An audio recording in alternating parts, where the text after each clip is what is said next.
Hello बच्चों, let us read the question first. Statement type का question है। यहाँ पे स्टेटमेंट 1 स्टेटमेंट 2 दी गई है। हमें बताना है इनमें से कौन कौन से स्टेटमेंट करेक्ट एंड इनकरेक्ट है। स्टेटमेंट 1 में बोला गया variations induced by the process of meiosis can be lethal और harmful in the process of evolution. Statement 2 में बोला गया interphase is further divided into G1 S and G2 phase. तो यहाँ पर जो की कॉन्सेप्ट हम यूज करेंगे ये होगा मायोसिस का एंड इंटरफेस। ये दो मेन कॉन्सेप्ट यहाँ पर यूज होंगे। सबसे पहले आता है मायोसिस का। तो देखो मायोसिस क्या होता है, ये वो सेल डिवीजन का एक ऐसा तरीका है सेल डिवीजन का जिसमें कि एक पेरेंट सेल से 4 डॉटर सेल्स बनती है। 4 डॉटर्स जो होती है, 4 डॉटर सेल्स हमें देखने को मिलती हैं। खास बात इसमें ये होती है ये सभी के सभी डिफरेंट होती हैं, डिफरेंट होते हैं फ्रॉम पेरेंट, अनलाइक माइटोसिस। यानी इसके अंदर क्या होता है, इसके अंदर हमें वेरिएशन देखने को मिलता है।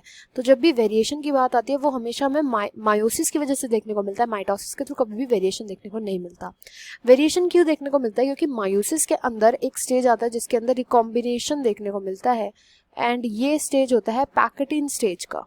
पैकेटिन स्टेज के अंदर, पैकेटिन स्टेज जो कि प्रोफेज 1 का पार्ट होता है मायोसिस के, प्रोफेज 1 में देखने को मिलता है। इसमें देखने को मिलता है रिकॉम्बिनेशन। अब कई बार क्या होता है कि ये जो वेरिएशन होती है ना, ये वेरिएशन ढंग से नहीं ला पाता मायोसिस। क्यों? क्योंकि इस टाइम पर जब रिकॉम्बिनेशन हो रहा होता है, इस टाइम पर कई बारी मायोसिस की वजह से क्या होता है, मायोसिस की वजह से एन्यूप्लॉइडी भी देखने को मिल सकती है। एन्यूप्लॉइडी का मतलब क्या होता है कि जो क्रोमोसोम्स हैं उनका जब सेग्रीगेशन ढंग से नहीं होता, क्रोमोसोम्स का जब वो सेग्रीगेट नहीं कर पाते अच्छे से, इनका सेग्रीगेशन अच्छे से नहीं हो पाता, तो क्रोमोसोमल एबनॉर्मेलिटी हमें देखने को मिलती है किसी भी ऑर्गेनिज्म के अंदर। इस वजह से कई सारे क्रोमोसोमल डिसऑर्डर्स जो होते हैं वो देखने को मिल सकते हैं, जो बहुत ही ज़्यादा लीथल एंड हार्मफुल होते हैं। तो ये जो स्टेटमेंट 1 बोली गई है, स्टेटमेंट 1 इज करेक्ट, बिल्कुल सही बात बोली गई है।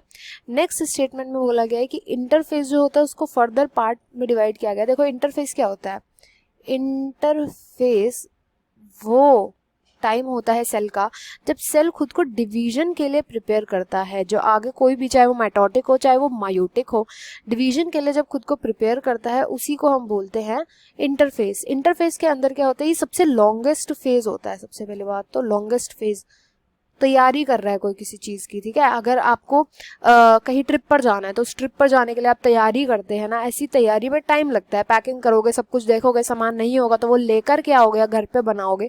ऐसी सेल भी इंटरफेस में बहुत प्रिपरेशंस करती है, तो उसको टाइम लगता है, इसलिए लॉन्गेस्ट फेज है।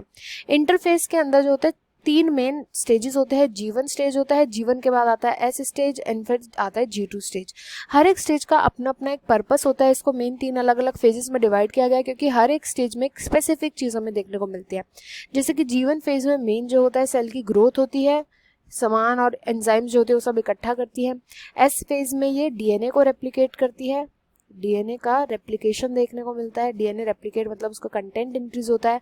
एंड G2 फेज में चेक पॉइंट्स होते हैं, मतलब ये चेक करती है कि क्या सब चीज़ें जो मैंने देखी थी, करी थी, क्या वो सब सही अपनी जगह पर हैं, क्या वो सब अवेलेबल है या फिर नहीं है।